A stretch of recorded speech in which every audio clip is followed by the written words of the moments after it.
Good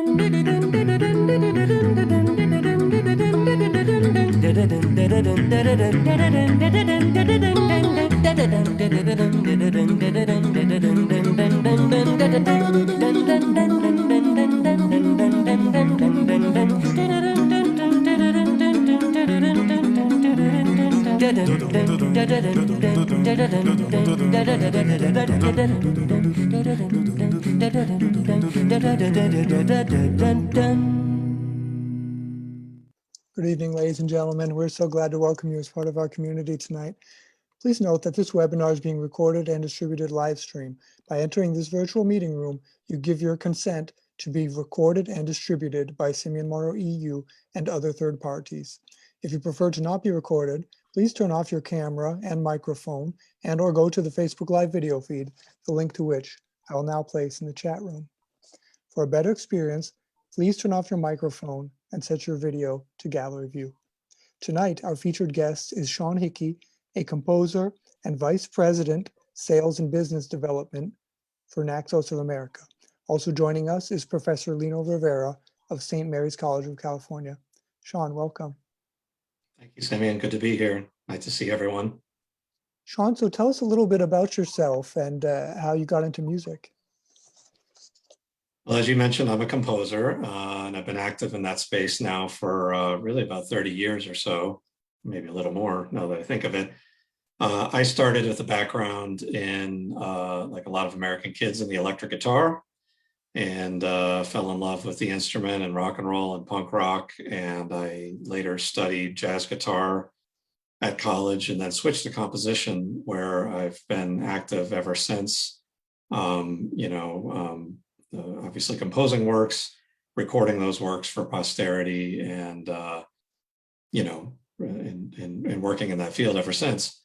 However, in the midst of all that, even going back to college or just after college, I got into the record business. This was back in the early 90s, and I've been in it ever since.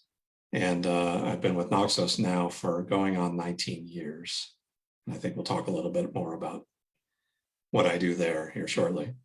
Sure. Tell us a little bit about what's your day like normally. You're composing, or are you recording records, or what's your day like?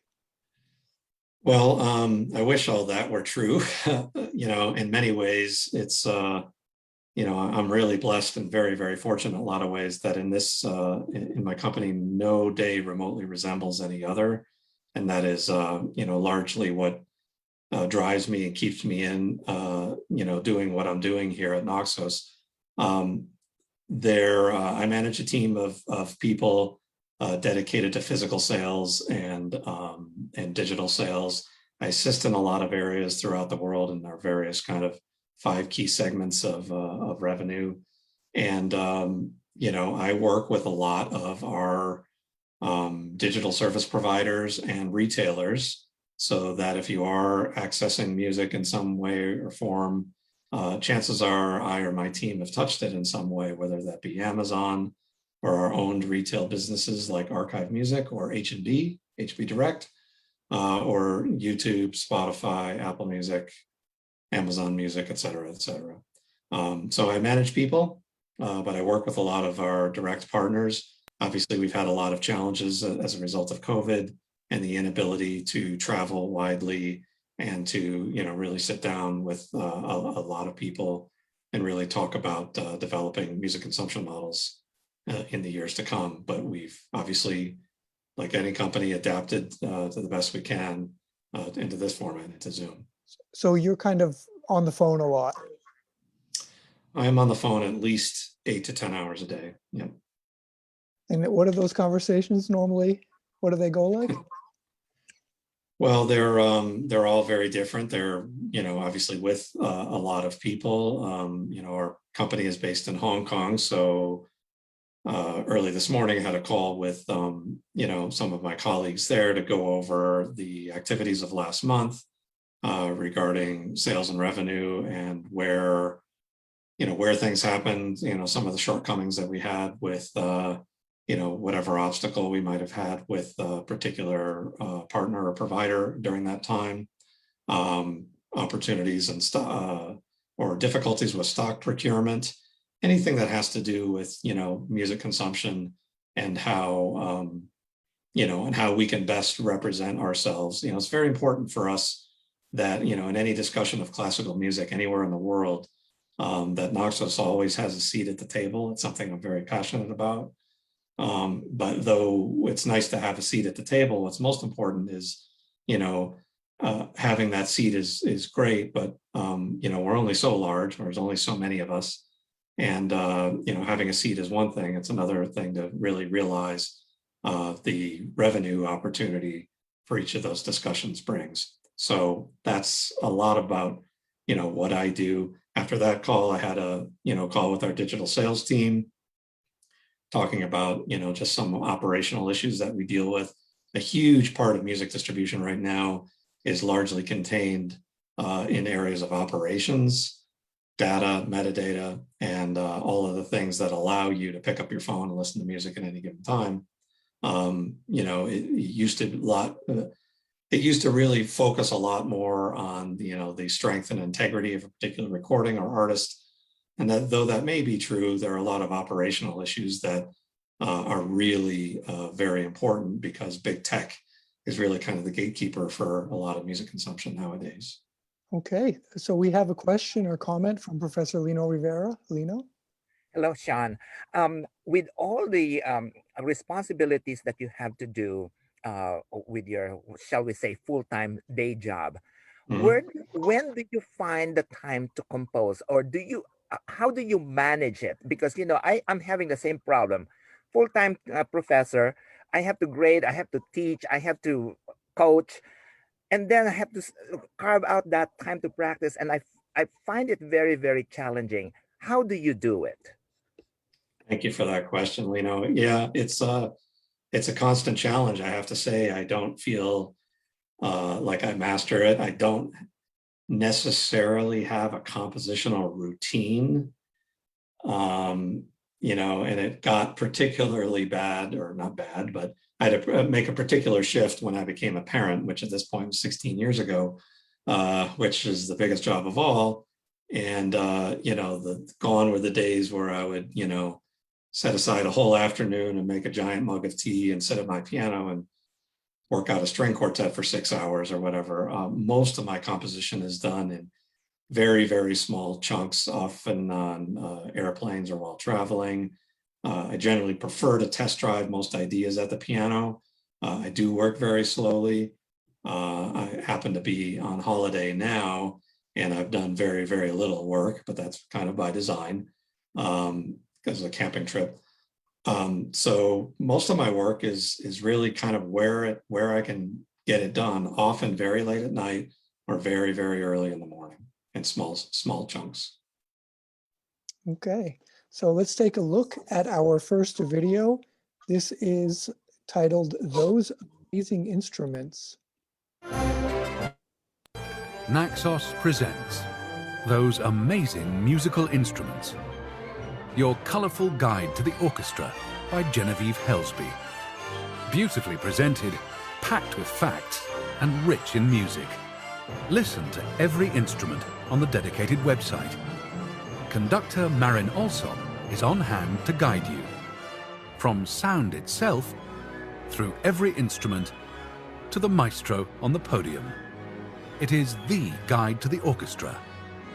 Did you know, when Mozart was little, he was terrified of the trumpet?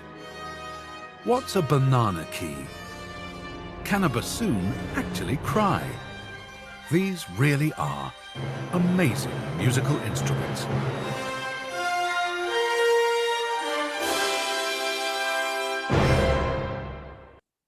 So Sean, tell us about this. That is not exactly what I'd imagine a record company to be recording. It looks more like a book, something for education. Is that what Naxos mainly is busy doing? Well, we're mainly busy doing a whole lot of things, the most important of which and the largest of which is a very, very, very large catalog of classical music recordings, the largest that exists. But we do publish books too. And the latest of which is what you saw right there. It's called Those Amazing Musical Instruments. It's part of our many music education initiatives. that we have throughout the world. And books themselves and accompanying websites or apps are something that we've been in development and been doing now for probably about 10 years, maybe a tiny bit more. And had a great success with a book that we published a few years ago called My First Classical Music Book, and also has an accompanying CD series and an accompanying app. But those amazing musical instruments is the latest such entry into that area. Music education is very important to us and to our company founder, Klaus Heyman.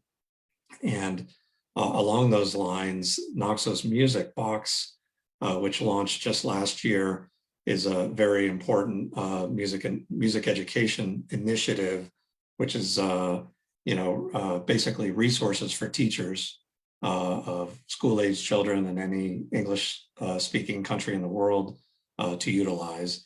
And I think last time we were here, we talked a little bit about Music Box, and there you'll see a little bit of an overview of it there. What we're looking at here is an overview of the Naxos group site, Naxos Music Group.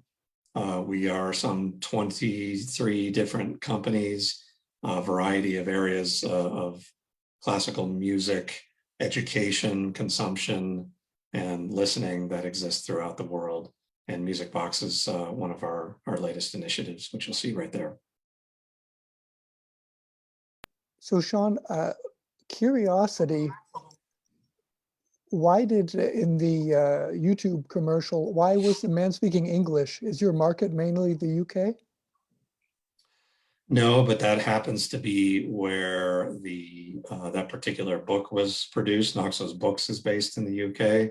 We have an office outside of London, and Naxos Audiobooks, which is a 25-year-old division of our company, is also based in the UK, and Naxos Books is there. So our book division is run out of the UK. The UK certainly is one of our very largest markets in any given day.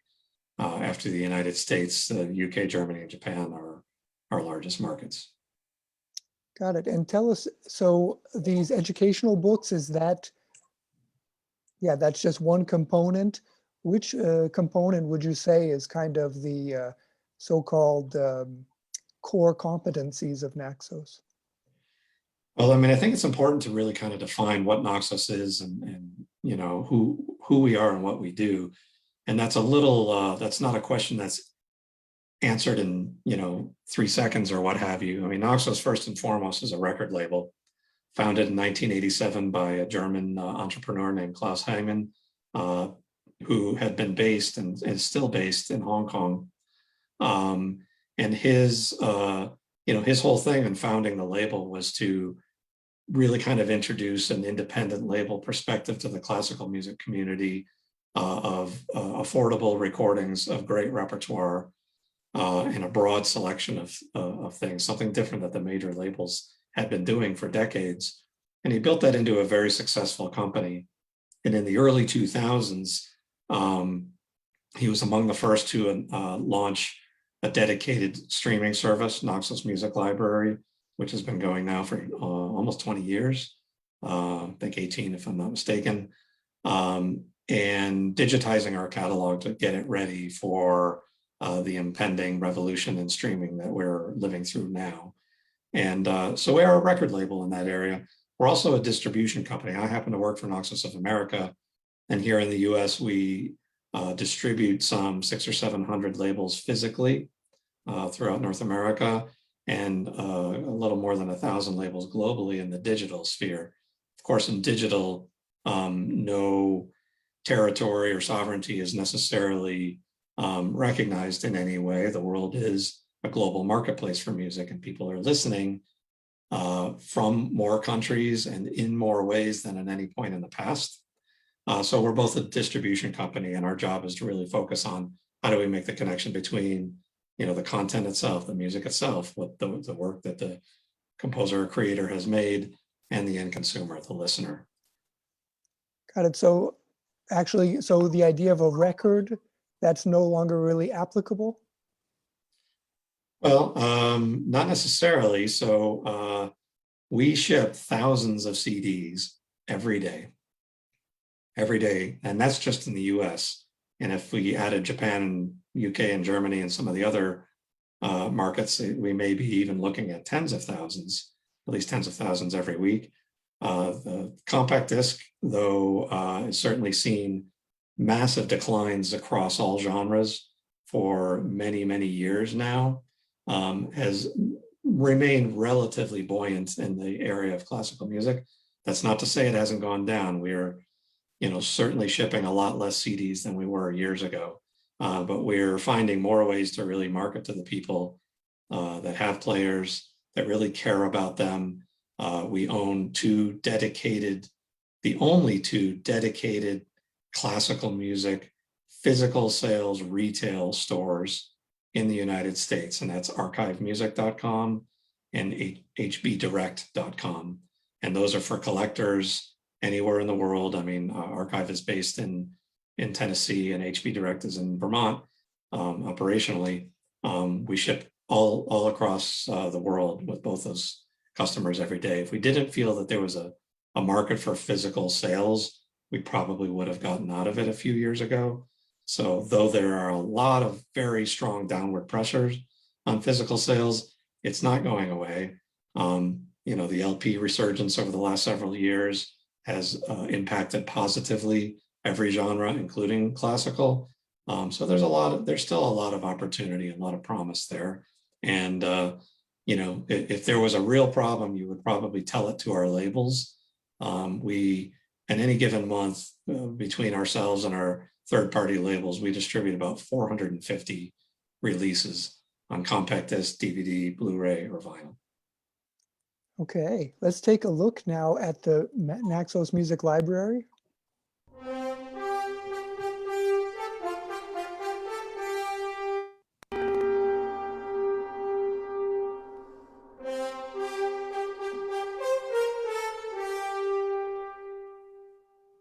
Hello, and welcome to the Naxos Music Library, one of the most comprehensive classical music streaming platforms available.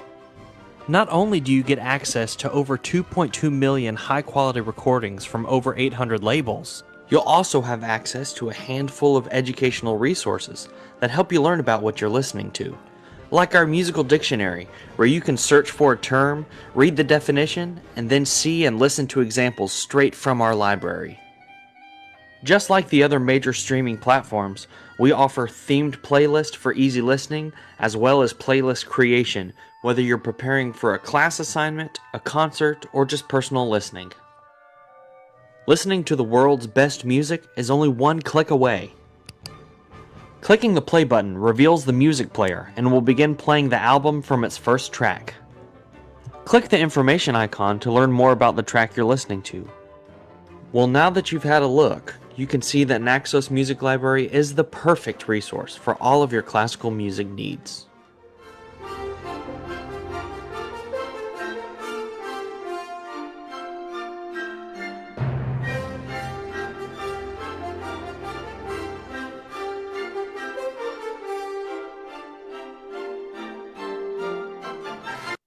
Fantastic. So, Sean, can you just tell us a little bit? So, music publication, what does that mean then? Because you don't publish actual scores of, say, a Beethoven piano sonata.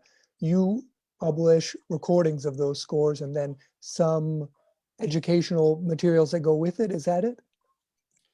Well, yes, in a way, we do some publishing. There is we do have a publishing division, but the reason we don't publish Beethoven scores is that they were already published by Universal Edition in Vienna.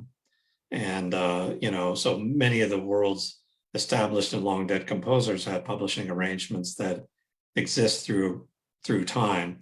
It's very important to separate, publication of a work, the intellectual property of a composer, author, or songwriter versus a sound recording. The sound recording is, something altogether different. It's a representation of an interpretation of a written score. And that is what we own and manage the rights to, as you heard there, about 2.2 million tracks on Naxos Music Library. So that's a different thing. We do have a smaller and fledgling division called Naxos Works, which is a database of published works, a handful of composers who are doing arrangements. In fact, one of our artists, beloved composer, conductor, and pianist, Peter Briner, has made arrangements of each of the world's national anthems for every nation in the world. I want to say there's 189 of them. And those anthems are used at the Olympics and sporting events such as the World Cup and Euro Cup every time they come by. So we publish those particular arrangements. So Sean, could you tell us just a little bit about this history? You said, so you own the rights to interpretations of printed music. Tell us a little bit about that history and how those record companies came into being. Well, I would just go back to the early days of the recording industry and the fact that from about the very beginning of the 20th century to the very end, the record industry had, despite changes in technology and 2 world wars and on, had largely maintained the sort of, income and revenue models that existed at the very start of the century, which is to say that though formats may have changed from 78 to LP to 8-track to cassette to compact disc to on, those were just format changes on a physical piece. You generally went to a place, maybe a record store, if you remember them, and you went and you bought your piece and you took that piece home, and what you did with it after that point was your business. The sale was made, the revenue was shared, whatever the revenue model that a particular label may have had with its artists. And that was that. Fast forward to the 21st century, and especially in the last 10 years, the models of ownership have been largely replaced with models of access. And, the vast majority of people listen to the world's music on one of these. And on those devices, whether they be a desktop or a laptop or a mobile phone, allow you to have access to a streaming service, either paid or not. But that gives you access to most of the world's music. And you generally, if you do, subscribe to one of the platforms, you pay a fee, generally $10, 10 euros a month or thereabouts, to access much of the world's music. You don't necessarily retain ownership of that. But, that access that the likes of Spotify, Apple Music, Amazon, and the other players grant you as a listener means that listenership is up in a level that has never been witnessed before in history. The blurring of the lines of genre have, utterly, completely been erased or eradicated altogether. There are more people listening to classical music than ever before. But, there are certainly drawbacks to it. And one of the big drawbacks is, the revenue models that exist for both the labels and the artists. They're very, very, very different, very difficult for all people now in any sort of area of the supply chain to make a significant amount of money on recording sales when they are paid per stream.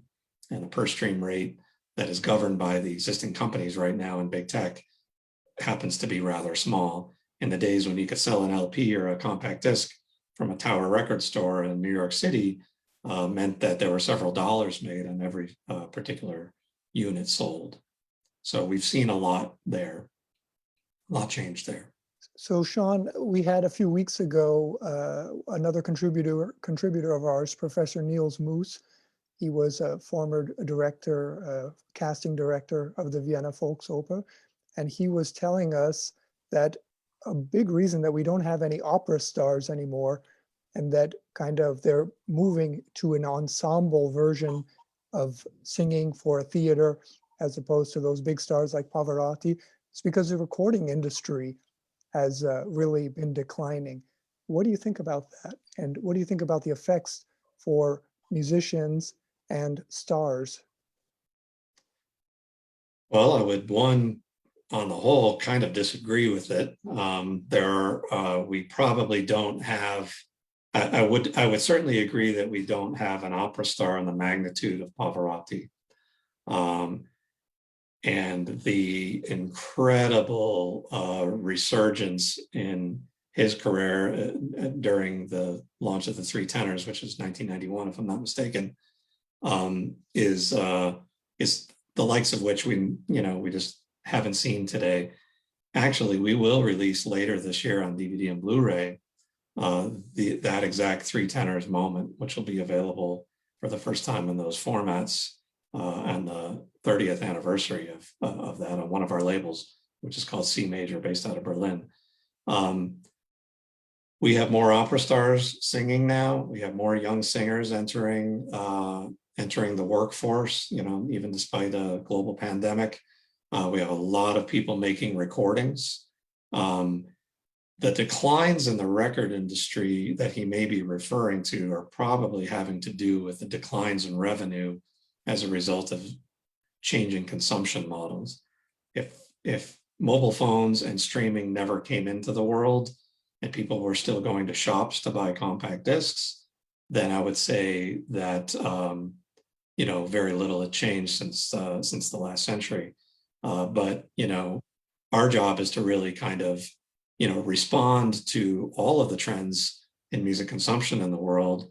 And I happen to think that on the whole, Simeon, when we met and I spoke in Vienna a couple of years ago, I mean, this was exactly the point that I was trying to make, is that it's, though it's hard to kind of cut through the mud, and it's harder for an artist to really kind of break through all of what is, being available to us, all of the things that kind of suck away our time, the opportunities to do so are far greater than they were in the time of Pavarotti or, Montserrat Caballé or on, Teresa Stratas, because the gatekeepers that were there, which used to just or mostly be the labels and the impresarios of the opera houses, are mostly gone. And the opportunity that a young singer or instrumentalist or composer or whomever might have out there are infinitely greater right now. There are far more tools available to any given artist.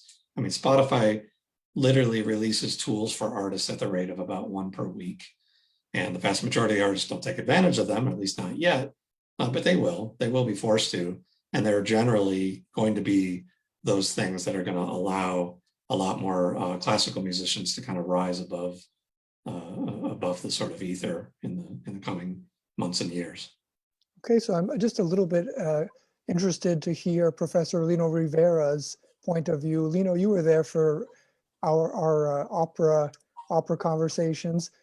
I had the impression that none of the musicians were very happy with the current situation, and that this pandemic was absolutely catastrophic to their careers. Yes, and that is absolutely true, because of the cancellations of our performances. But one of the good things actually that the pandemic has brought to us, and this is actually very evident with our choir here at St. Mary's College, and also our instrumentalists and our jazz band, is that during normal times, when you have a performance and then people attend, it's a one-time shot. That was it. And if somebody recorded it, then some people have that particular recording, they brought it home and they just play it for their families and friends. But nowadays, because we were forced to have it streamed live or recorded or broadcasted through the internet, I'll tell you, our choir concert here at St. Mary's, this just like 2 weeks ago, had almost 10,000 views. Can you believe that? 10,000 views. Wow. We could not have had that many views if we would just have a couple of concerts here at school. That's just virtually impossible. So it's a changing landscape that we are going through right now. So, Lino, you're very positive about the future, even though the so-called Schumpeterian creative destruction is wreaking havoc on the status quo. Absolutely. And this is what I tell my colleagues and my students, that like Darwin said, if we don't adapt to the situation and to the environment that we are in, we're not going to survive. we need to adapt, and in order for us to survive. Sean, your thoughts, comments? I agree with Lino entirely. I mean, I would say that one should always pause and reflect on the fact that without musicians, without artists creating music and interpreting music, there would be no industry, there would be no point of this discussion, there would be no music, let's be honest, and our lives would be infinitely poorer as a result of that. And those that have had it the hardest, and everybody's had it hard in the wake of in the midst of and in the wake of a global pandemic, musicians in many ways have suffered an even greater and more undue burden than many others. Especially those that really rely on performances. And in the world of classical music, especially if you're say a violinist in an orchestra, you've had no performance opportunities over the last 14 months or so, 15 months. And the orchestra may have had to cut your salary, may have furloughed you, may have cut your pension. Things are different in different parts of the world, of course. It is a very, very bleak time, and certainly probably a bleak time for those young musicians that are coming out of school looking for work in this area. I mean, my heart breaks for every one of those folks. I also feel that, like Lino said, there's a lot of opportunities in the areas of live streaming. Like Lino mentioned with his choir, and with, I think of Igor Levin, a great pianist based in Berlin, who just has, throughout the pandemic done this incredible, series of concerts in his own living room, playing in his socks and reaching, a far greater audience than had ever before. We've done also a lot of great live streams that have reached similarly sized numbers. When you look at 10,000 people that attend that choir concert that Lino mentioned, consider the state of California, our enormous state, probably doesn't have a concert hall of 10,000 people suitable for classical music, besides the Hollywood Bowl, and that's probably around 10,000. But that's pretty amazing when you think of it. Just the incredible reach. But there's no doubt this is a very, very, very difficult time for artists and musicians. We hope that most will come out the other side still performing, still creating, that they managed through this. I am not 100% confident that the worst of COVID is behind. I think the worst is behind us, but I think we have to be abundantly cautious in these next several months. Otherwise, careers could be affected adversely. Okay, let's go on to our next video. We have here Boris Giltberg completes his journey through Beethoven's 32 sonatas.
Okay.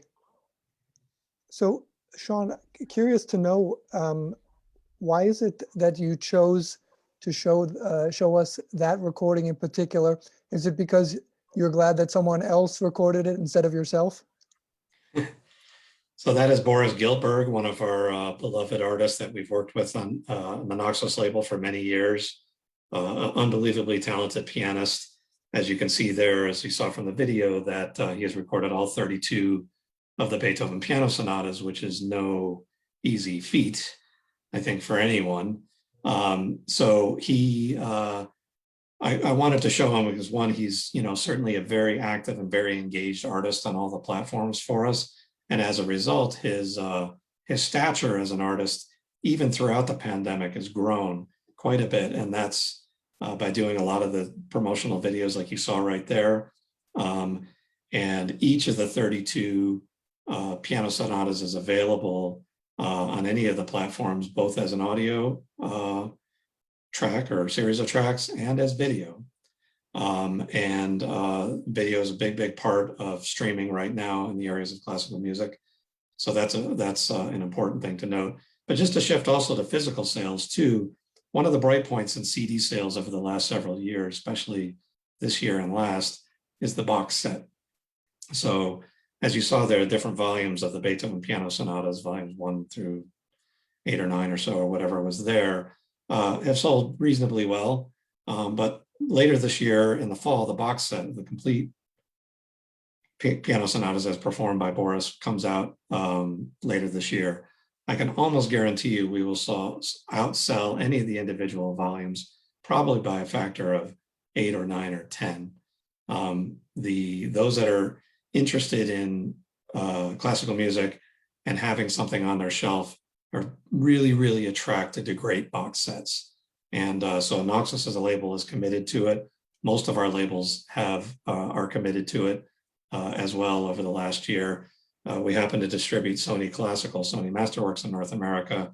And 2 months ago, they released a behemoth of a box, and that's the Eugene Ormandy box, great conductor of the Philadelphia Orchestra for many years. And the Ormandy box literally sold out in less than 2 weeks' time. So we've got a lot of very big successes in box sets, and Boris is a part of that.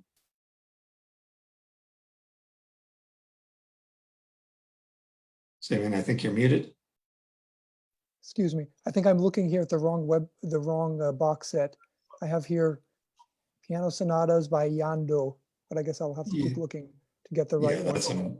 The box set is not yet out. The Giltberg box is not out. That's an older item there. The Giltberg box is out in October. Okay, fantastic. Okay, so I'll keep looking for that link.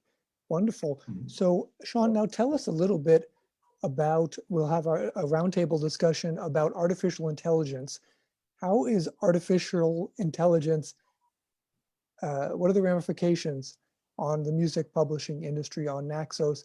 You were talking about before voice commands. So for instance, you ask Alexa, play me Beethoven by Giltberg, and then you get the music. How is that changing? What do you see the future of music like with voice commands and artificial intelligence? I see AI providing a much larger role in all elements of human activity in the coming years. In many ways, the most successful piece of hardware ever introduced, at least when measured in immediate adoption and uptick, at least in this country, in the US, was the Alexa. And when Amazon introduced the Alexa several years ago, the adoption rate was so quick. I mean, we feel now it's impossible to say definitively that there are some 150 million devices in the US, or roughly one for every other American. Paradoxically, most owners of Alexa devices have more than one. They might have one on their kitchen counter, but they might have one in the bedroom or the living room or somewhere else. And, obviously with a voice-enabled device, AI, artificial intelligence, is what powers a lot of music consumption on those devices. The vast majority of the people that use them are what would be considered lean back audiences, they may wish to ask for Boris Gilbert playing Beethoven piano sonatas. They may be very disappointed that they're not going to get the result that they're asking for. There's a whole lot of people that have recorded Beethoven, and depending on their inflection of their voice, Giltberg or Giltberg, or however you wish to pronounce it, is going to be rendered differently in different parts of the world, depending on where your ISP is. So the challenge for us is, how do we best serve that community, which is a very large one. And the lean back audience is not the person who's asking for Boris Gilbert playing Beethoven, but they might say, Alexa, play me music for breakfast, or drive time music for commuting, or music for studying, which is the biggest of all, by far the biggest of all. And classical music plays a big part in all of those areas that I mentioned. And the sort of moral dilemma that one might grapple with is, how much do you want these devices in your life, in your home? Well, I can assure you that you've already invited them into your home, and they've probably been there for a long time.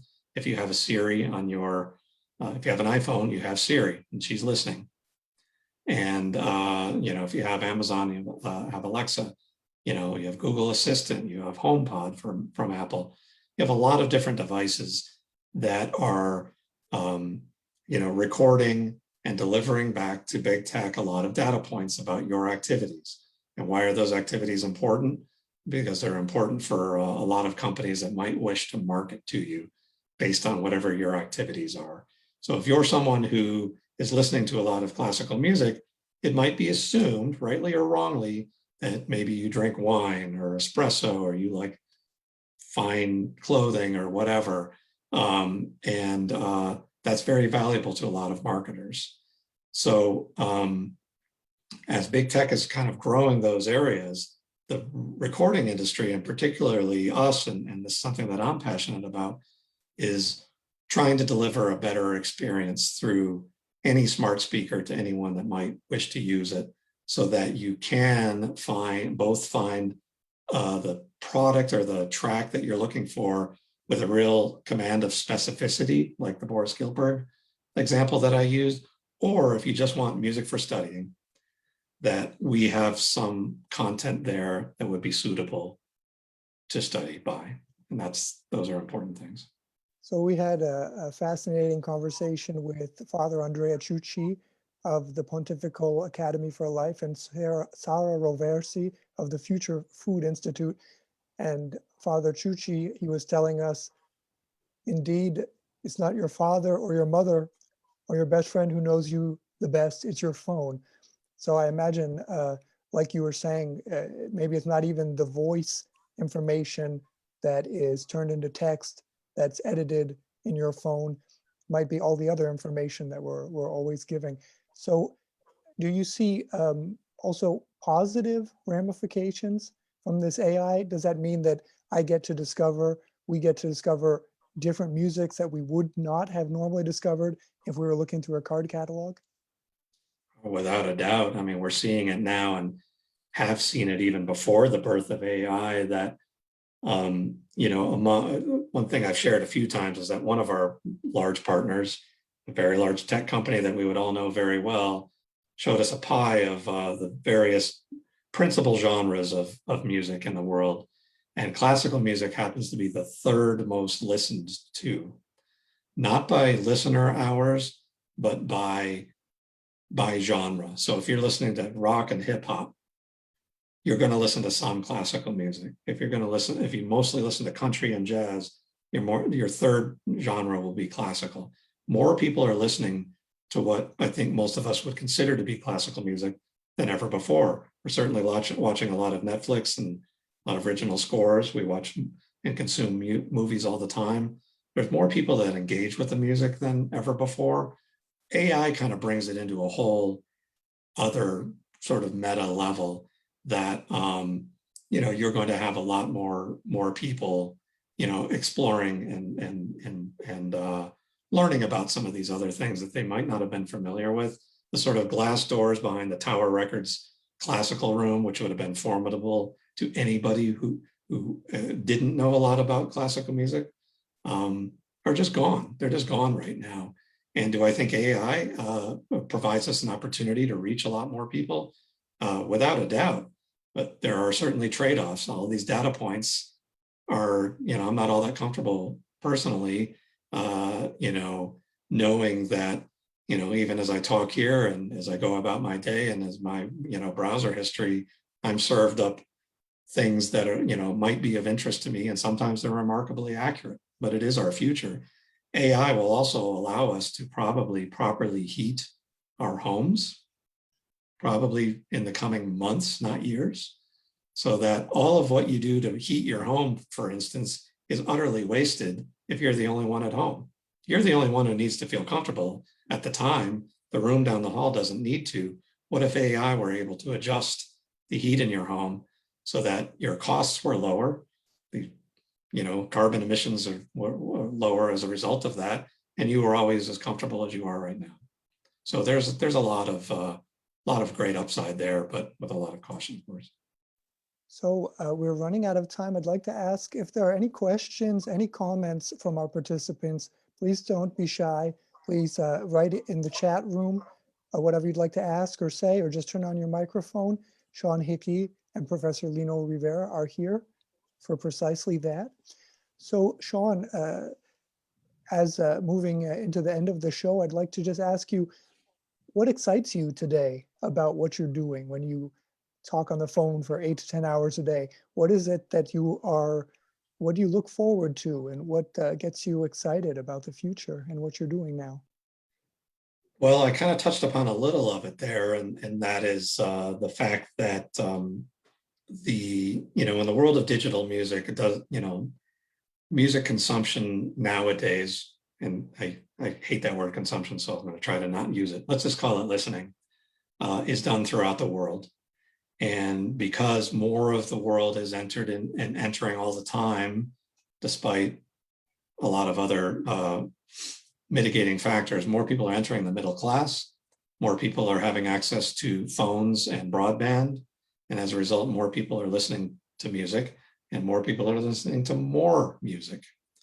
And, if we look at the largest democracy in the world, India, who even as recently as 3 or 4 years ago didn't have remotely the access to broadband that they do right now, means that, there's a very, very large untapped market. And I don't necessarily mean untapped market for record labels and distribution companies, but an untapped market for composers, performers, publishers of any kind, that, as more people learn about what's out there, we have, interest that formerly was kind of confined to North America and Europe, and to some degree Asia. It's just been opening up, massively. One of our initiatives at Naxos over the last 5 years is something called Naxos en Español. And here in the US, a very, very large portion, roughly a third of the US is, multilingual, and the second or primary language is Spanish. So we have, dedicated a fair amount of our resources to reaching the markets in Naxos en Español, that to the rate that even through Facebook and Twitter and Instagram, what took us 10 years to do in English took us 1 year to do in Spanish when it comes to number of followers. There's a huge, huge appetite for classical music in the Spanish-speaking world. And the Spanish-speaking world, particularly in South America and Mexico, hasn't really been served by, really great record stores and maybe radio consumption that we had at the end of the 20th century. So they're looking to be guided toward a lot of, new and interesting music. And it's not to say that we're just promoting music of Latin America or music of Spanish-speaking composers. We're doing exactly the work that we're doing in English, but doing it in another language. And we've got similar initiatives in Mandarin, German, Japanese, and a few other things coming down the road. Okay, we have a comment from Lino Rivera. Yes, Sean, regarding the effect of the artificial intelligence on us, I can't help but remember reading Yuval Noah Harari's, who wrote *Sapiens*, of course, 21 Lessons for the 21st Century. I'm sure you have read that book too. Yeah. And it is a really kind of a scary proposition wherein, just like what you mentioned, all of the things that you mentioned, it's like you ask the artificial intelligence, oh, would you please play me something? I'm lonely. They choose for you. They get to know you from within ourselves, and they get to know us better than ourselves. And so it's a kind of a scary proposition right here. So where do we strike the balance is the question. Yes, we have all the access right now. It's at our fingertips. It's at the end of our voice. And then that particular data is stored somewhere, and companies get to know who we are better than we know ourselves. And that's Mhm. striking the balance between the two. I mean, we can't escape it because it's all around us. It's so ubiquitous in our lifestyle nowadays all over the world. Yeah, it sure is. And I don't know where or how that balance can be struck. I mean, that's something that we're all going to have to make decisions for ourselves individually, I think. And, to live in a completely data-free world at this point is pretty hard to do. I've been off the grid the last week, camping in southern Utah, 650 miles from the nearest city. And even that is not fully off the grid now, like it was even a couple of years ago. So yeah, I think we're all going to have to be grappling with that in the coming years. Okay, so final thoughts for tonight. What is classical music to Sean Hickey? I keep thinking about what maybe an ethnomusicologist would say about classical music and the former third world, which has now become affluent. And so they want prestigious European music. What is classical music to somebody like Sean Hickey, who started by playing guitar through his PV amp? Well, I would say that classical music need not be the province of dead white European men. And a lot of our diversity and inclusion initiatives try to point out the fact that the creators of what we may consider, and we may argue about what classical is and what it isn't or whatever, are produced by people that aren't dead white European men. And that more people are becoming composers and they're entering colleges and universities. Many more people are making music without any sort of formal education altogether, and yet you might listen to it and say, yeah, that's classical. So in terms of what it means to me or what it is to me, it's almost impossible to define definitively for me. Like Louis Armstrong said, when asked to define jazz, if you have to ask, you'll never know. And I think that's a little similar to classical, and you might say that to about any genre. I'm just encouraged by the fact that, though, it's a very difficult business for anyone to be in. And I do say business is talking about, making money, or at least if not making a living, making some money. It is very difficult for anyone, but the world has just opened up in a lot of ways, that markets have opened up. We can reach a lot of people that we were utterly unable to reach. And when I graduated from college almost 30 years ago now, I walked out the door and I had no earthly idea what was next. I didn't know anybody. There was no internet, or it was fledgling at the time. We didn't build websites. We didn't have streaming platforms. We didn't manage profiles and social media.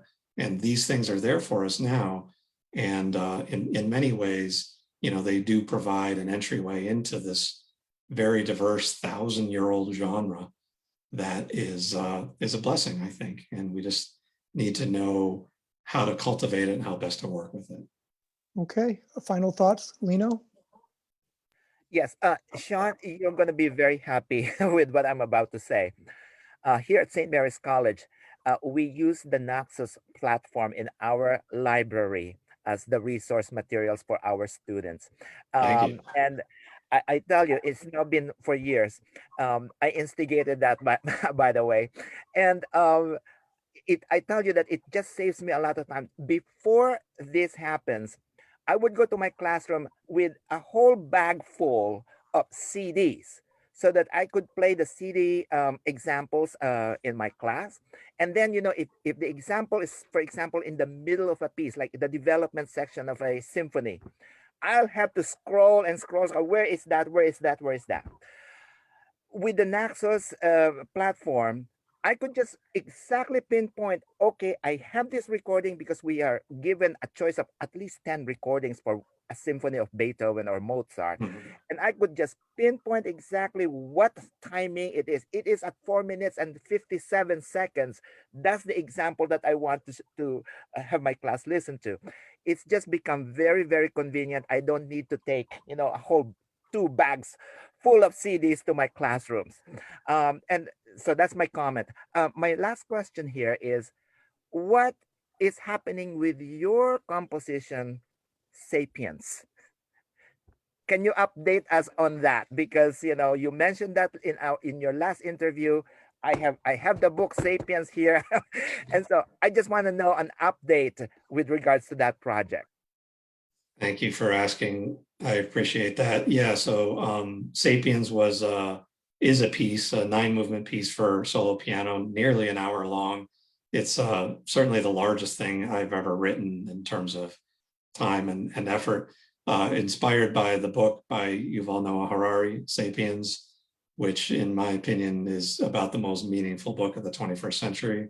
It certainly changed my life in so many ways, got me thinking about so many things, and got me inspired to write a massive work. There it is. That was commissioned, and oh, there you go. And that is commissioned, and fortunately has the interest from a whole wide variety of pianists throughout the world. And before the pandemic hit, we were planning simultaneous premieres in Asia, North America, and Europe, which were scuttled at the start of COVID. And the idea now, as we emerge from this, is to pick it up again and see if I can get that happen. The other thing I want to do is to have it recorded. I do have a couple pianists in Europe and in the US that want to record it. I just need to, kind of get that going. I've been worked on another commission for an artist in Mexico over the last few months, and so now I plan on putting my attention to Sapiens and really kind of getting it out to the world in terms of performance and recording. So stay tuned. I'll let you know for sure. Fantastic. So how can we stay in touch with Sean Hickey? Let's take a look here. We have Sean's website, seanhickey.com. Easy enough. So Sean, we can just contact you by clicking here. You can. That goes to me. Wonderful. So there it is again, seanhickey.com.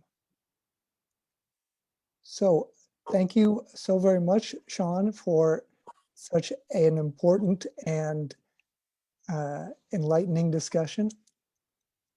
Thank you for having me. I really appreciate the time today and for being here, and appreciate everyone's time. So let's take a look at next Wednesday. Joel Corrington and Roberto Occhipinti, Joel and Bob and Joel's excellent music journey. Today's ethnomusicologists tell us that music divides us as much as it unites us. That accurately describes Joel and Bob's music journey. The former is one of the classical music world's most revered professionals. The latter, a maverick who constantly transgresses those divisions as a music producer and member of the Latin Grammy Foundation.